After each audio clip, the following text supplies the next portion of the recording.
Bonjour à tous et bienvenue sur la chaîne de Papier et de Rêve. Je suis Ursula et aujourd'hui nous allons peindre de la lavande. C'est un sujet que je peins régulièrement car c'est facile et rapide à faire. Ça me permet souvent de tester un papier ou de nouvelles couleurs.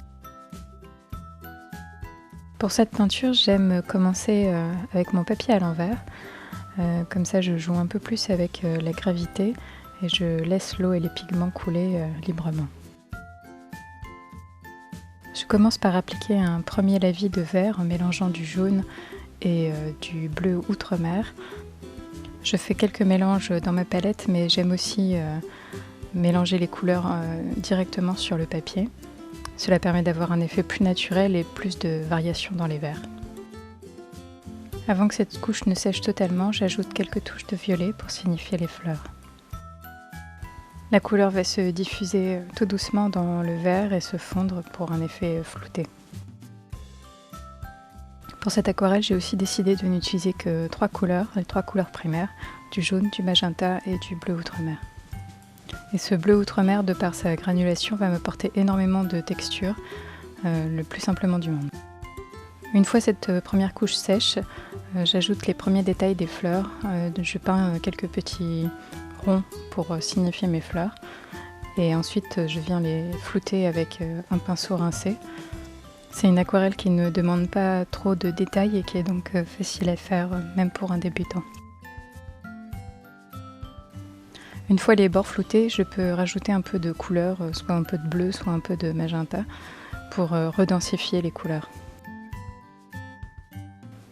Et je répète la même opération pour d'autres fleurs. Je veille à en laisser certaines totalement floues pour donner une impression de second plan.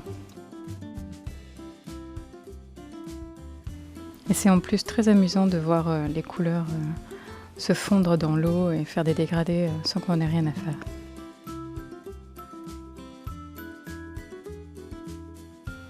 Et avant que mes fleurs ne sèchent totalement, j'ajoute quelques tiges pour que le vert des tiges et le violet des fleurs puissent se mélanger un petit peu.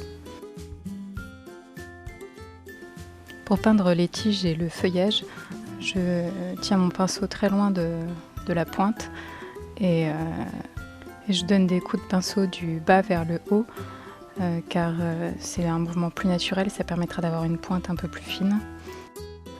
Et j'essaye aussi de ne pas partir tout droit verticalement, mais de donner une légère inclinaison à mes feuilles pour qu'elles aient un côté un peu plus naturel. Et j'utilise le même principe que lors de ma première couche. Je fais varier mon vert quasiment à chaque fois que je retrempe mon pinceau dans la palette pour avoir plus de profondeur dans la couleur et que ce soit plus naturel au final. Et peindre les feuilles de cette façon est un bon exercice de lâcher prise, car le feuillage réussi est souvent celui qui a laissé le plus de place au hasard. Cette fois-ci, j'ai utilisé très peu de matériel.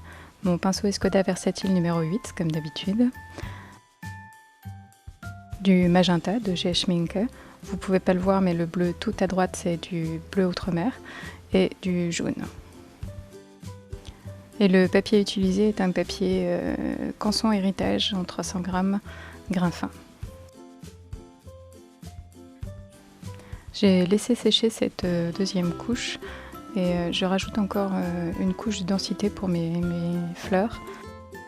J'ajoute essentiellement un peu plus de bleu ou un peu plus de magenta par-ci par-là pour varier la couleur aussi dans le violet et que ça ait quelque chose d'un peu plus naturel.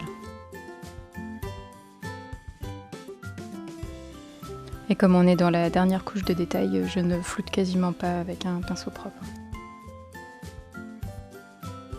Là, j'avais un peu trop de couleur dans les cœurs de mes fleurs, donc je viens la récupérer avec un pinceau sec. Et j'ajoute encore une dernière couche dans le feuillage pour avoir un peu plus de dimension, en faisant des grands coups de pinceau vers le haut. Mais cette troisième couche n'est pas forcément nécessaire, on peut s'arrêter aux deux premières, car c'est déjà suffisant pour signifier les fleurs. J'essaye de densifier un peu le bas de mon image pour que les fleurs aient un peu plus d'assises.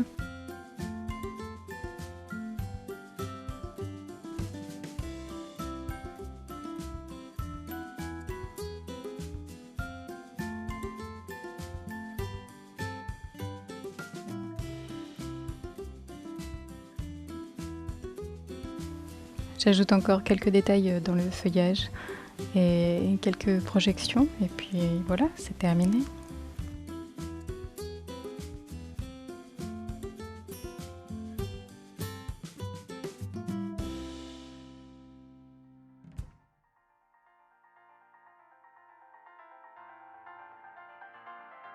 Merci d'avoir regardé cette vidéo jusqu'au bout. N'hésitez pas à laisser vos commentaires et vous retrouvez toute la liste du matériel utilisé dans la barre de description. À bientôt!